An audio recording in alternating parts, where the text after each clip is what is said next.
Chapitre 2 du roman de Tristan et Iseult, Le Morholt d'Irlande.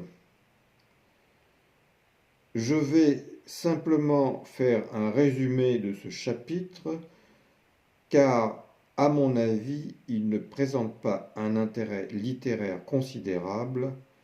Je ne vais simplement ne faire que vous en lire certains passages. Nous avons appris dès le premier chapitre comment Tristan est devenu chevalier, comment il a reconquis son royaume de Lounois, qu'il va confier à son père adoptif, Roald le Foitenant. Alors, le Lounois, c'est peut-être, comme je l'ai déjà indiqué, à l'extrême nord-ouest de la Bretagne. C'est peut-être ailleurs, suivant d'autres trouvères. Certains le placent en Écosse du Sud. Ceci dit, ça n'a pas grande importance de savoir où se trouve exactement le Lounois. Ce qui compte, c'est que Tristan va quitter son royaume pour se mettre au service du roi Marc de Cornouailles. Cependant, quand il arrive, il apprend que le roi d'Irlande a décidé d'aller ravager la Cornouaille parce que le roi Marc refuse d'acquitter un tribut payé par ses ancêtres. En effet, on apprend qu'il y a d'anciens traités où le roi de Cornouailles devait payer la première année 300 livres de cuivre, la seconde année 300 livres d'argent fin, la troisième année 300 livres d'or, la quatrième année 300 jeunes hommes et 300 jeunes filles tirés au sort par les familles de Cornouailles. Alors je suppose qu'on devait tirer également dans les familles à la courte paille celui qui gagnait un voyage gratuit en Irlande. La courte paille, c'est tenir plusieurs pailles dans sa main avec un petit bout, et celui qui tire le petit bout a gagné son voyage gratuit. Donc ça a l'air quand même assez monstrueux, mais en fait finalement 300 livres de cuivre, bon, ça ferait quand même une somme de 1000 euros aujourd'hui. Alors évidemment, la livre à l'époque, c'était peut-être pas la même livre qu'aujourd'hui. Le cuivre, ça devait quand même être plus cher qu'aujourd'hui. Mais bon, ça doit être quand même raisonnable.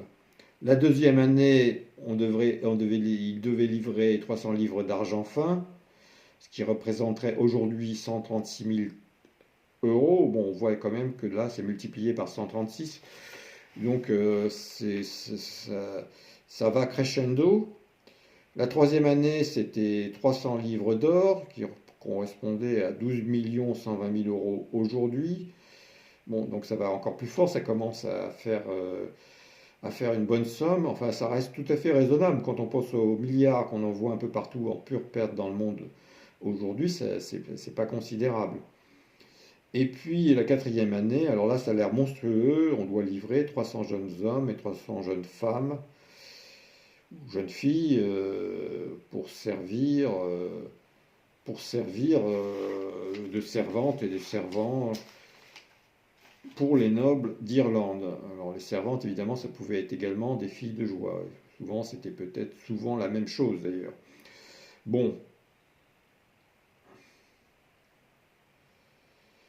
donc ce contrat paraît monstrueux, enfin c'est ce qui peut arriver quand un pays finalement perd sa souveraineté et son indépendance.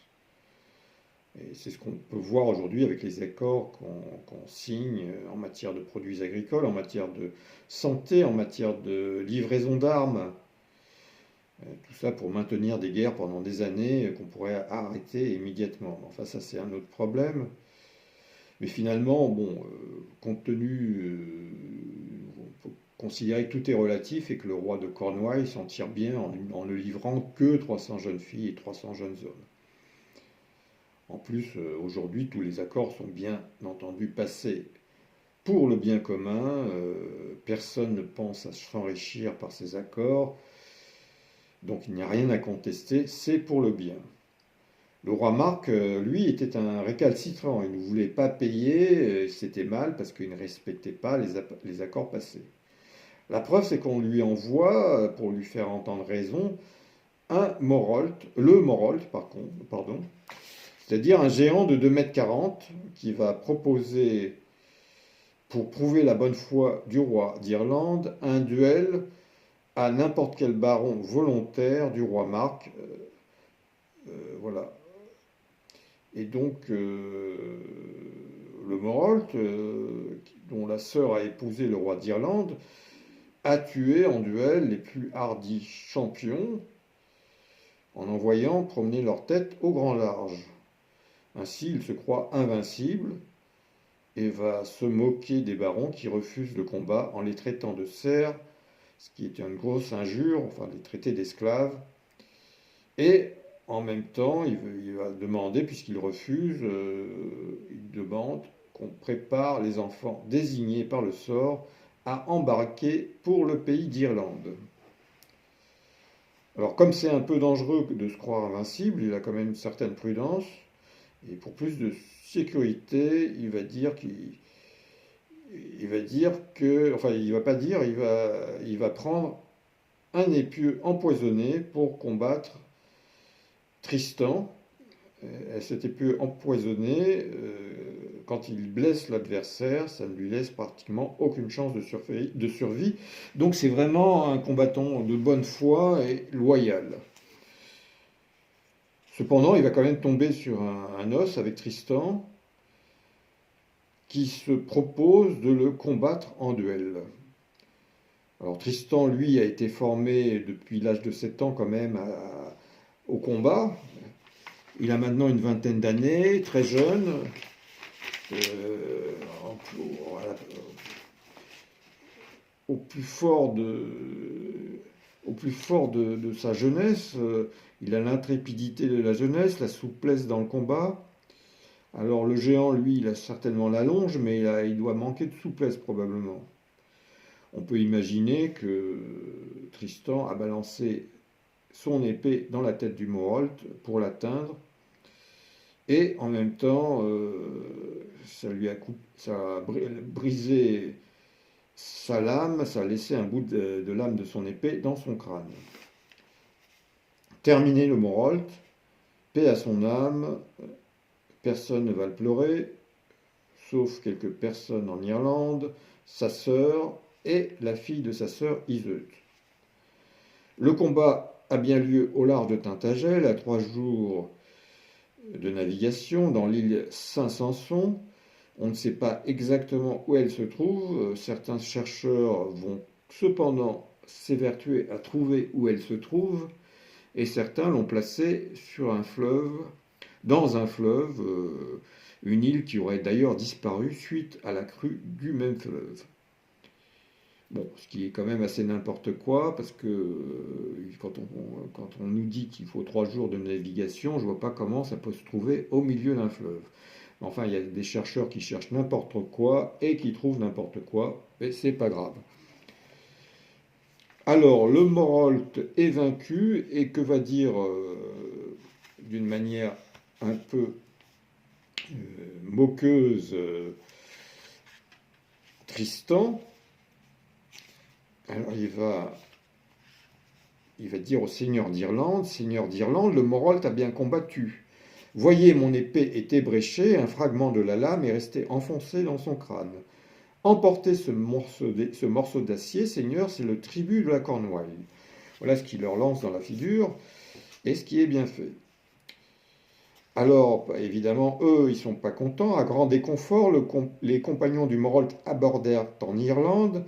Naguère, quand il rentrait au port de Wastefort, le Morolt se réjouissait à revoir ses hommes assemblés, qui l'acclamaient en foule, et la reine sa sœur et sa nièce Iseult la blonde aux cheveux d'or, dont la beauté brillait déjà comme l'aube qui se lève.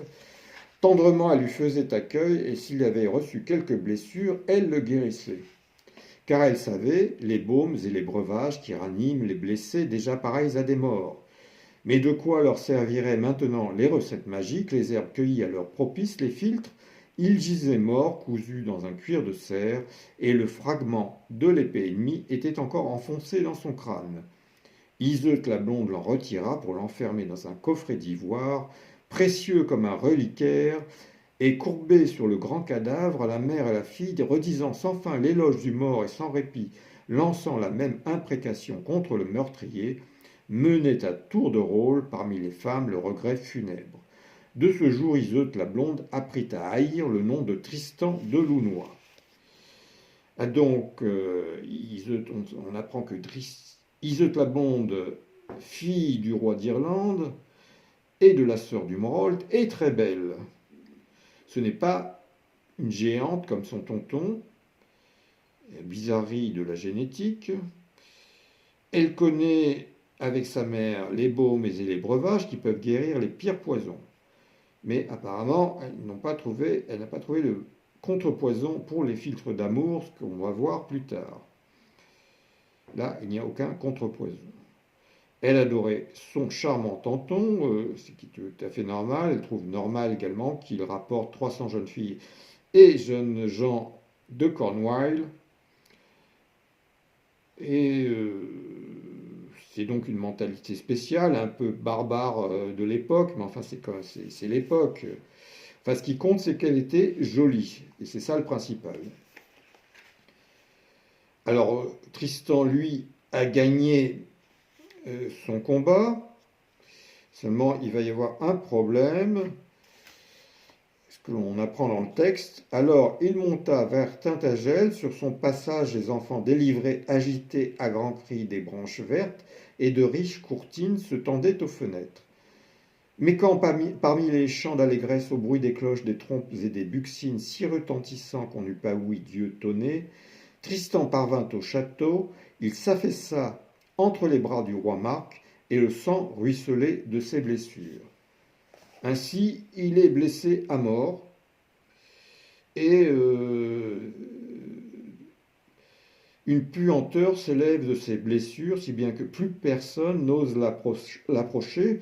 Seul le roi Marc, l'écuyer Gorvenal qu'il avait formé aux armes, et un ami fidèle Dinan de Lidan osent l'approcher, et Tristan leur demande d'être confié à la providence divine et qu'on le mette avec sa harpe sur une barque et qu'on le laisse partir à la dérive dans la mer, en pleine mer.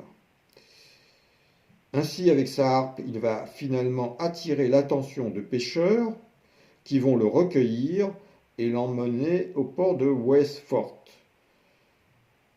On pense qu'il s'agit du port de Wexford, qui se situe aujourd'hui au sud de l'Irlande, mais on ne sait pas du tout en fait si c'est vraiment le même port dont il s'agit. Et d'ailleurs, on s'en fiche. Ce qui compte, c'est que c'est le port de la reine d'Irlande et il va être confié aux soins d'Iseut. Assez bons soins. Alors, il va inventer une ruse pour dire que c'est pas lui l'ennemi qui a tué le Morold. Ce qu'on va voir dans ce texte, qui est la fin du chapitre 2. Quand Tristan, ranimé par son art, se reconnut, il comprit que les flots l'avaient jeté sur une terre de péril. Mais hardi encore à défendre sa vie, il sut trouver rapidement de belles paroles rusées. Il conta qu'il était un jongleur qui avait pris passage sur une nef marchande. Il naviguait vers l'Espagne pour y apprendre l'art de lire dans les étoiles. Des pirates avaient assailli la nef. Blessé, il s'était enfui sur cette barque. On le crut. Alors, quand il dit qu'il naviguait vers l'Espagne pour y apprendre l'art de lire dans les étoiles, on ne peut que le croire. Nul des compagnons du Morold ne reconnut le beau chevalier de l'île Saint-Sanson, si lainement le venin avait déformé ses traits.